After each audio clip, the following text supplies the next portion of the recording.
Hello everyone, welcome to Marvel Inside Out's another video. As you all know, Disney released Loki's first full official trailer at Disney's Investor Day, along with tons of more new stuff. In this video, we will break down Loki trailer frame by frame for everything that you might have missed. And guys, don't forget to subscribe to the channel and do press the bell icon to stay updated for future videos. So let's get started.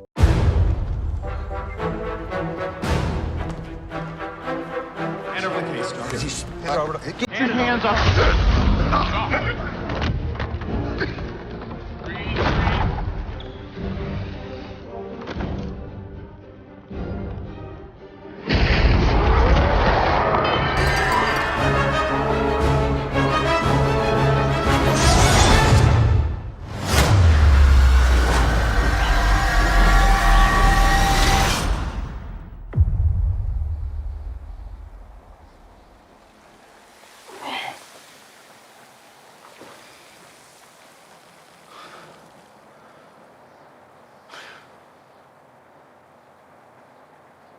So, the trailer opens with the same scene of Avenger Endgame, in which Loki gets his hand on the Tesseract and flew away in the timeline. Now we see he went through something looking similar to Bifrost in space, and if we pause here, it looks like the Eye of Heimdall, exactly similar to the previous Bifrost jumps. Here the interesting thing is that the Tesseract working similar to the Asgard's Bifrost. Because until now they have been two different forms of magic in the MCU, one in Infinity Stones, and the other is Asgardian magic, that both do the same thing, allowing teleportation from anywhere in the universe. But this Bifrost imagery suggests that those two magics might really be linked. As we know, Odin did possess that Tesseract for millennia, and according to the first Thor movie, he only crossed that rainbow bridge when he was bringing the Tesseract to Norway back in the old days. So maybe Odin derived that Bifrost power from Tesseract. Now we see Loki has crash-landed in some desert area. I am assuming it's the Gobi Desert of Mongolia, based on the people who come across him. Here Loki's crash in the desert, definitely foreshadowing Tony Stark's crash landing after escaping that cave in Afghanistan. But it's interesting that Loki crashed. As we know, he is an experienced Bifrost traveler, and with the Space Stone he should have easily navigated to whatever destination he wanted to go. But also he doesn't appear to have the Tesseract anymore here, so either this is from a different scene or something interfered with that travel and knocked the Tesseract away from him, causing him to crash out at the nears of Mongolian desert. Moving on.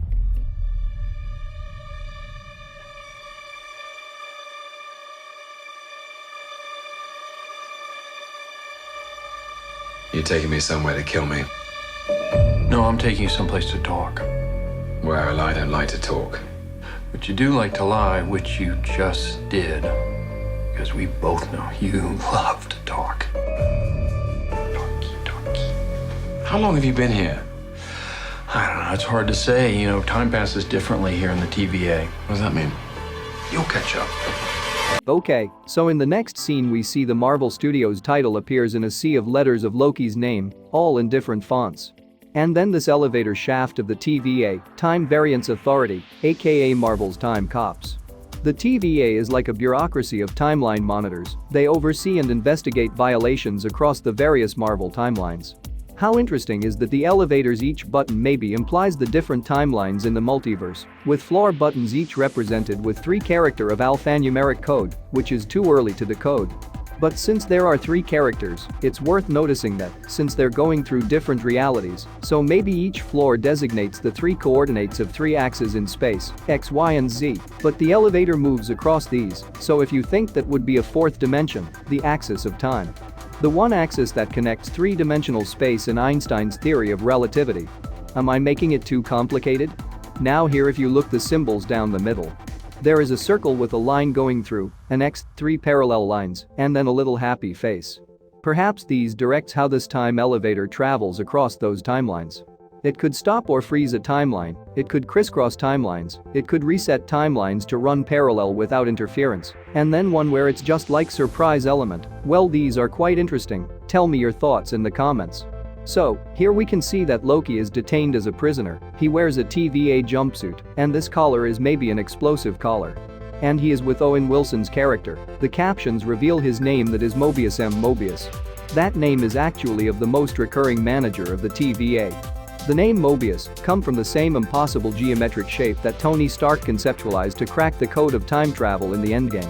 Right. This time in the shape of a Mobius strip, inverted, please. So probably these could be connected. Moving on.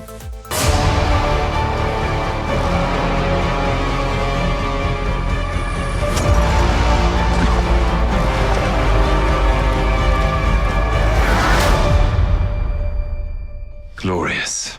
So here, chrono monitors enter this tent. Probably these chrono monitors are hunting down some time fugitive, and I think the one they seek is this hooded figure who drops the lantern. This could be someone like Doctor Doom, since Richard E. Grant is going to be playing some kind of villainous character in this show. But based on this person's hands, I think this could be Sophia Di Martino's character.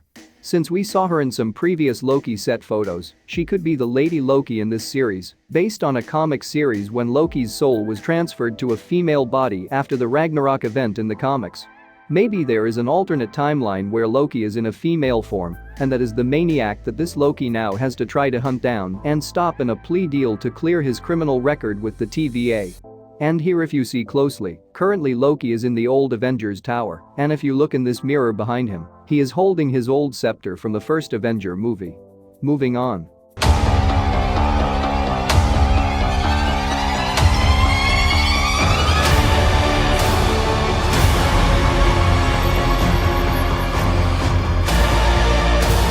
So here, Loki is brought before this courtroom having three faces, and this judge, she could be one of the known justices of the TVA. There's Justice Peace, Justice Love, and Justice Goodwill, but those three faces are the same faces that we see in the giant statues in the interior courtyard. Now, one possibility is these figures could be connected to the multiple faces and multiple identities of the Living Tribunal, the cosmic deity judge that oversees the universe. Here, maybe the Living Tribunal is the Chief Justice who oversees these lower-level appellate court justices, because if you closely look behind Loki, you can see on the wall, it reads three-time court. Time court meaning there are other types of court. These aren't just the TVA courts in this building. So there's probably some higher-level judge overseeing other kinds of cosmic crimes. Now, here Mobius and Loki used this projector to see Loki from past MCU moments, his arrest in the first Avengers movie, which this Loki would have just experienced, but also this famous Loki pose which he actually makes in Ragnarok. Your savior is here! Which is odd, because this Loki would not have lived that, because Ragnarok was like 5 years after this. This tells us that Mobius is showing Loki how his life would have played out in that alternate timeline. And see here, when Loki turns away uncomfortably, we can assume that Mobius is showing him his death in the grip of Thanos in Infinity War. Moving on.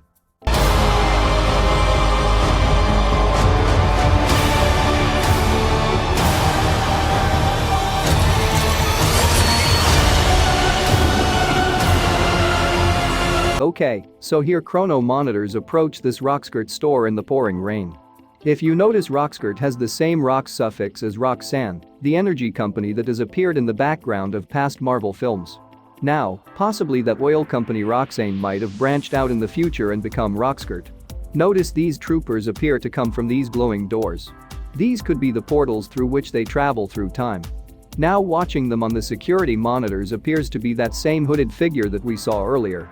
In the next scene, Loki lands back in this elevator door-lined room, frustrated as if he just tried to escape the TVA, but then was just circled right back to the starting point. Now this red gate and the floor underneath it have these blast marks. This could be the portal that activate time travel. Now here, Mobius is receiving some kind of item, maybe a watch from this young child, and that stained glass behind them depicts some demonic figure. This could be Mephisto, who is rumored to appear in one of these upcoming Phase 4 titles in the MCU.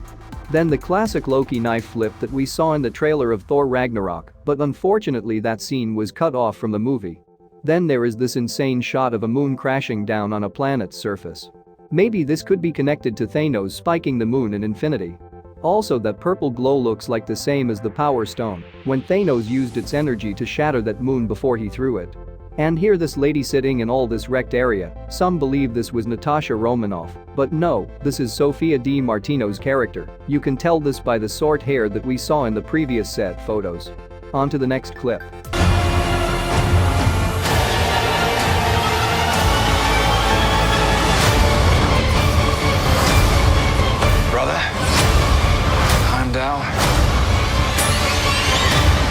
to be ready. Okay, so here we see Loki standing up in the middle of a post-apocalyptic chaos and devastated New York, and behind him, you can see the destroyed old Avengers Tower. Now, this could be an alternate timeline in which Loki's attack on New York in the Avengers 1 was actually successful.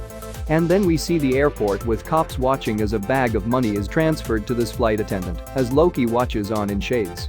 Yes, Loki is D.B. Cooper here, in case you don't know who D.B. Cooper is. He is the infamous mystery man who in 1971 extorted a $200,000 ransom and hijacked a Northwest Orient Airlines Flight 305 from Portland to Seattle and then jumped out of the plane and was never found. All they found of them was a few banknotes that was found in the Columbia River. This is one of the greatest unsolved mysteries, and that Loki is digging into it. It might suggest to us that this series is going to use Loki's time hopping to justify all these crazy mysteries of human history could have just been caused by Loki's rifts in the timeline. Loki then runs on the surface of that same purple planet as the moon looms down on them toward this interesting looking shack. Now his jacket reads Variant, so maybe the TVA makes him do all this time jumps to different timeline to achieve something which will be the main plot of this series. Now this red and white striped room looks like some kind of Loki throne room from an alternate timeline because there is a throne with an L over it. Also, if you look closely, one of the fighters swings a weapon that looks like a knockoff Mjolnir. On to the next clip.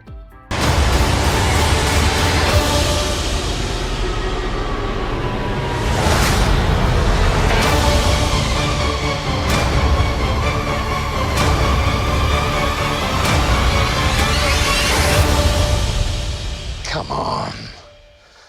What did you expect? Here again, Loki's amazing D.B. Cooper jump with Heimdall catching him with Bifrost. This shows that Heimdall is back alive again, which does make sense because in these alternate timelines, Infinity War has not yet happened. And they leave a few bills behind, the ones authorities would have found in the river. Now these flickering typefaces of Loki's title reflect the alternate time periods and timelines that we are going to see in this show. Now in the next scene we saw Loki suited up with this Loki President button. This is a nod to the 2016 Vote Loki comic series, in which Loki runs for president. Now in this frame, if you look closely, this arcade game is the game Polybius. So if you don't know about this, like D.B. Cooper, Polybius is another element deeply rooted in American urban legend, specifically Portland related. The game itself never existed, or maybe it did. In the early 2000s, internet forums began to talk about how there was this game called Polybius in 1981 in the Portland suburbs that caused psychoactive and addictive effects to whoever played it, and then these game boxes were later visited by mysterious men in blacks who gathered data from the machines. But there was no actual evidence of this game ever really existing. It's just one of these fun internet stories, but now we have the evidence. It was Loki. It was always Loki. Yeah, Polybius is just another great example of how this Loki series is going to fill the unexplained phenomena of history with the help of the god of mischief. So that's it for this trailer. Come on.